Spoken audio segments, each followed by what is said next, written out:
Imagine attending your high school reunion, expecting to reconnect with old friends and relive nostalgic memories. But what if the reunion turned into a nightmare? What if those old friends weren't who they seemed to be, and the past you thought was behind you came rushing back with terrifying consequences? You thought you knew about your classmates and the secrets they're hiding? Hi guys, welcome back to the channel. In today's video, we're sharing 3 scary true high school reunion horror stories that will make you think twice before ever stepping into another reunion. These stories are told by real people who encountered horrors they never could have imagined when they walked back through those familiar school doors. Story 1, The Reunion Stranger by Jason Miller. It had been 10 years since I graduated from high school, and I was honestly a little nervous about the reunion. I never really kept in touch with anyone after I left for college, and the few people I did stay in contact with had either moved away or fallen out of touch. So when I saw the invitation for the reunion pop up in my email, I wasn't sure whether to go or not.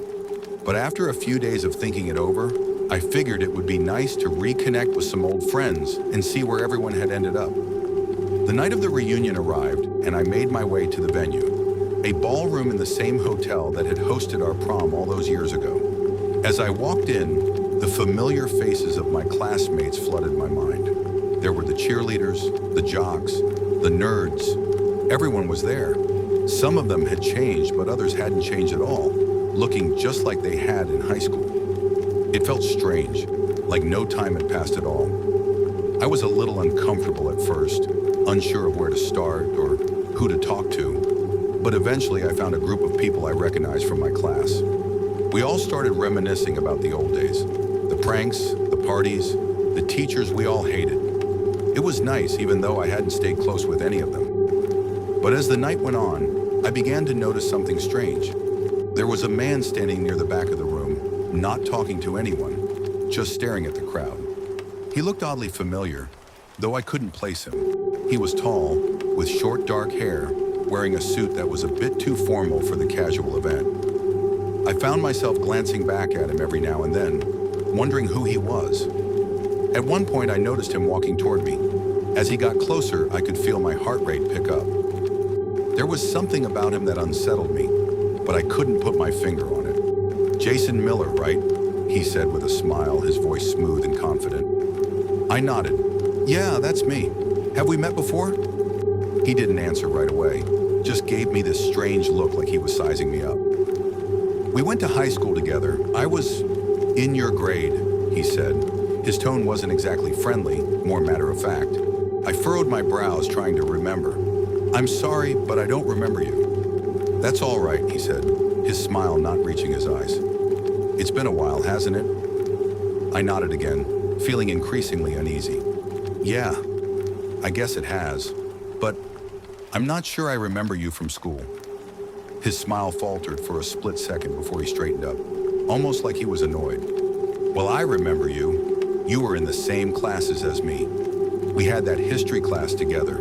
You must remember." I racked my brain, but nothing came to mind. I didn't remember this guy at all. He wasn't someone I had ever really talked to. In fact, I had a vague feeling that I hadn't even seen him much around school. He certainly wasn't in my circle of friends, and I would have remembered him if he was. But before I could respond, he turned away abruptly and walked off, disappearing into the crowd. I stood there for a moment, stunned, wondering what had just happened.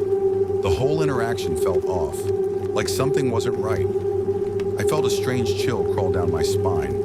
I tried to shake it off, telling myself I was just overthinking it. Later that evening, I saw him again, standing near the bar, talking to a group of people. But it was like they couldn't hear him. They were all laughing and talking amongst themselves, but the man's mouth was moving as if he was speaking to them. They didn't even acknowledge him.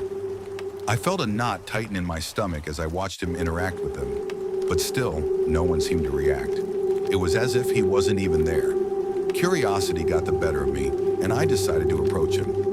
As I walked up, I tried to make eye contact with the people around him, but they weren't even looking at him. They were laughing and drinking as if he wasn't standing there. I was just about to tap him on the shoulder when he turned his head toward me. His eyes were cold, almost empty, and the smile that crept across his face sent a wave of dread through my body. "Jason," I see you're still watching me," he said, his voice a low whisper. It was almost as if he knew what I was thinking. I was about to speak when the room suddenly felt warmer, almost suffocating. Everything around me seemed to slow down. I looked around, and the crowd was no longer laughing or talking. They were just staring at me, their eyes blank and lifeless. The air felt heavy, thick with an unspoken tension. Suddenly, the man turned his back to me and began walking away. But as he did, I noticed something chilling. His reflection in the mirror across the room didn't match his movements. The man was walking away from me, but his reflection was still standing in place, staring at me with that same cold smile. I froze, unable to move. I tried to call out to someone, anyone, but my voice caught in my throat. The man's reflection remained still, grinning. Then just as quickly as it all started, everything snapped back to normal. The crowd resumed their conversations, and the man was gone. The chill in the air disappeared, and I was left standing there, completely bewildered and terrified. I searched the room for him, but he was nowhere to be found. No one seemed to remember him either. I asked a few people if they had seen him, but all I got were confused looks and the usual, "No, I haven't seen anyone like that." It was like the man had never been there at all. The rest of the night felt like a blur. I left the reunion early, unable to shake the feeling that something was horribly wrong. I've never been able to explain what happened that night. Was it a ghost? A figment of my imagination? Or was it something much darker? All I know is that the reunion stranger wasn't just someone I'd forgotten. He wasn't someone I had ever known at all. And I don't think he was there for a friendly chat. He was there for a reason I'll never understand. Story 2, The Forgotten Classmate by Natalie Hayes. High school reunions are supposed to be a time for reflection, catching up, and rediscovering old friendships. At least that's what I thought when I received the invitation for my 10-year reunion. I had never been one for high school nostalgia, but I decided to attend for the simple reason that I was curious. I wasn't particularly close with anyone back in school, but there were a few people I hadn't seen in years, and I wondered where life had taken them. The event was held at a fancy hotel downtown, a place that seemed far too extravagant for the typical reunions I had seen on TV. It was crowded when I arrived, the buzz of laughter and clinking glasses filling the air. I felt a bit out of place at first, standing alone at the entrance, but after a few minutes, I found a group of familiar faces. We exchanged pleasantries, talked about what we'd been doing since graduation, and laughed about old memories. The night was going well enough until I saw him. At first, I thought my mind was playing tricks on me, but then I realized who it was. There, standing at the bar, was a guy I hadn't thought about in years, Kyle Simmons. He was someone I had known in high school, though we were never close. He was quiet, a little odd, and never really seemed to fit in with any group. He had always kind of blended into the background, but there was something about him that made people avoid him, even back then. He had an unsettling air about him that made you question if he was truly okay. I hadn't seen him since graduation, and the last I heard, he'd left town to go to college somewhere far away. But there he was, looking exactly the same. Same shaggy hair, same awkward smile, even the same slightly too large jacket. I was taken aback. Wasn't he supposed to be doing something with his life by now? His presence was uncomfortable. I didn't want to confront him right away, so I turned my attention back to the group I was talking to. But I couldn't shake the feeling that Kyle was watching me. Every time I glanced around the room, my eyes would inevitably land on him, standing at the bar, barely interacting with anyone. I told myself I was imagining things. Maybe he was just a little shy. After all, we weren't exactly friends in school, so why would he approach me now? But when I finally did go over to the bar to get a drink, I couldn't avoid it any longer.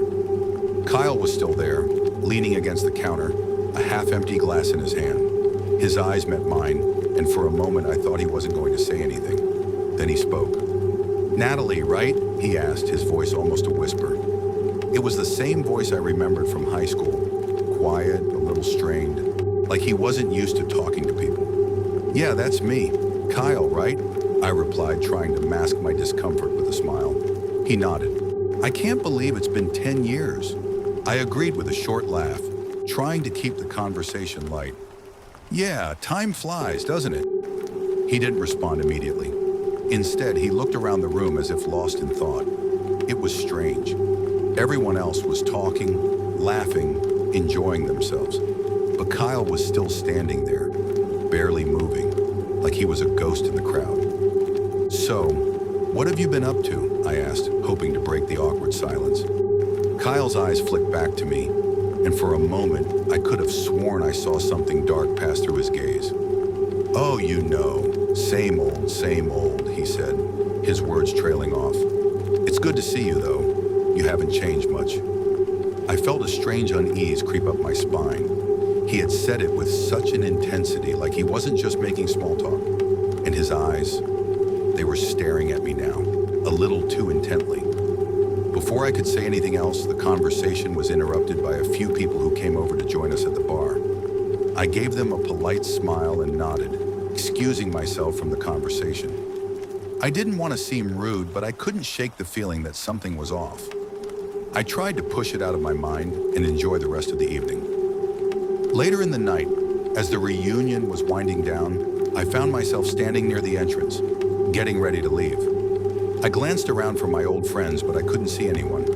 It was nearly midnight, and the crowd had thinned out. That's when I saw Kyle again. He was standing by the door watching me. There was no one else around, and the silence between us felt suffocating. I took a deep breath and decided to leave. Maybe he was waiting for someone, or maybe he was just standing there, but I didn't want to find out. I walked past him, but as I did, I heard him whisper my name, just loud enough for me to hear. "Natalie?" he said, his voice tinged with something I couldn't place. "It's been nice seeing you again. Been nice." I froze, my heart racing. Something in his tone sent a shiver through me. I turned back around, but he was already gone. I quickly left the hotel, feeling the hairs on the back of my neck stand up. The next day, I did a little research on Kyle, just out of curiosity. That's when I found out that Kyle Simmons had died in a car accident just a few months after high school graduation. I don't know if what I saw that night was Kyle himself, or if it was something else entirely. But when I look back on it now, it's clear to me that whatever I encountered at the reunion wasn't the same quiet, awkward kid I remembered from high school. The man I saw that night, he wasn't alive. Story 3, The Haunted Gym by Brian Jacobs. When I was asked to help with the setup for my high school reunion, I thought it would be an easy task. The event was to be held in the old gymnasium, which had been refurbished a few years ago. The gym was where we spent most of our time during school. Basketball games, pep rallies, dances, and those late-night study sessions before finals. To me, it had always been a place filled with memories, even though I hadn't spent much time there in recent years. I was excited to help out, mostly because I hadn't seen most of my old classmates in years. It was a chance to relive the good old days, or so I thought. But something about that gym always unsettled me. As a kid, I'd heard stories about strange happenings, but I always dismissed them as rumors. After all, everyone had heard their share of spooky stories in high school, right? Still, as I walked into the gym that night to start preparing, the atmosphere felt different. The air was thick, heavy with a sense of foreboding that I couldn't explain. Maybe it was just the memory of late-night basketball practices or the echoing silence that now filled the space. The gym was empty, save for a few staff members hanging decorations and setting up tables. As I entered, I couldn't help but notice the odd creaks and groans of the building, almost as if the walls themselves were whispering secrets. I had volunteered to help set up the sound system, so I made my way over to the sound booth in the back corner of the gym. The lights overhead flickered as I walked under them, and I wondered if it was just a malfunction or something more. The gym had always been old, but tonight it felt as if the building was alive with something dark, something I couldn't quite name. As I fiddled with the wires, trying to get the system up and running, I heard something. A soft thud, followed by a faint dragging sound, coming from the hallway behind me.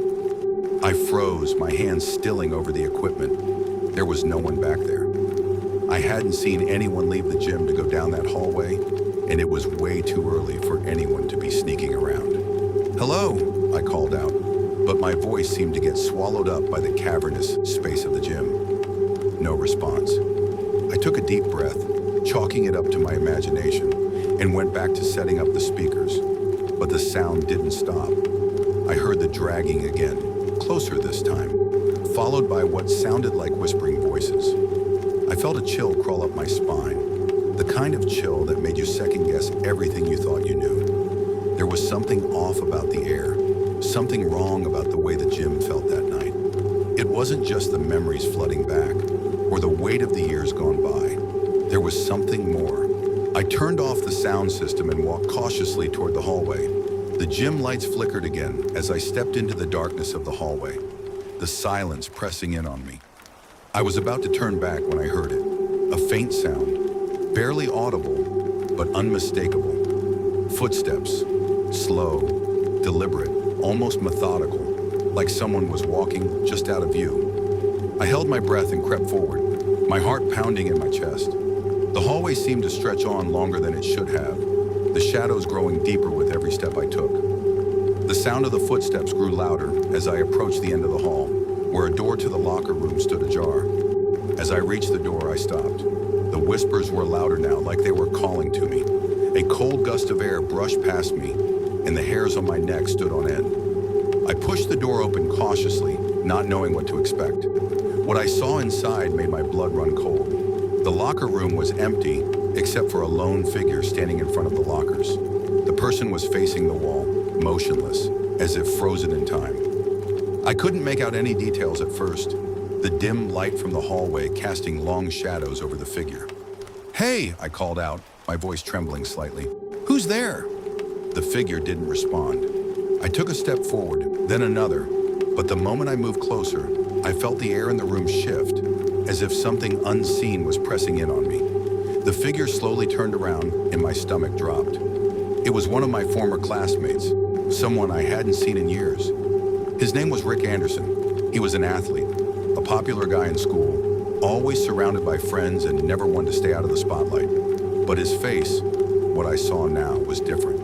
It was pale, unnaturally pale, as if the life had been drained from him. His eyes were wide open, unblinking, and they stared at me with an intensity that was almost unnatural. "Rick," I whispered, my voice barely audible. "What are you doing here?" He didn't answer, and instead he took a step toward me. His movements were stiff, jerky, like he was controlled by some unseen force. I felt a wave of unease wash over me. There was something terribly wrong about the way he looked at me, something far from human. Without a word, Rick turned and walked toward the back of the locker room. I was paralyzed with fear, unsure whether I should follow or run. But before I could make up my mind, a loud crash echoed through the gym, followed by the unmistakable sound of running footsteps. I turned around, but the hallway was empty. The gym, too, was silent again, as if nothing had happened. I didn't stay to investigate further. I ran out of the locker room, my heart racing in my chest. I could still hear the whispers, the dragging sound, as I made my way back to the gym. But when I looked behind me, there was no one there. I didn't speak about what happened that night for years, and even now it's hard to explain. Some people might say I was just hearing things, that I was imagining the whole thing. But I know what I saw, and I know that the gym that night wasn't the same place I remembered from my school days. There was something haunting about that building, something that didn't belong. To this day, I wonder what happened to Rick Anderson. I haven't seen him since that night, and I haven't heard anyone mention his name in years. I've heard the rumors, of course, about the old gym being haunted, but I never believed them until now. Now, every time I pass that gym, I can't help but wonder if something is still waiting for me inside. Thanks for watching. If you like this video, please like, share, and subscribe to our channel for more creepy stories. Which of these true stories gave you a chilling experience? Let us know.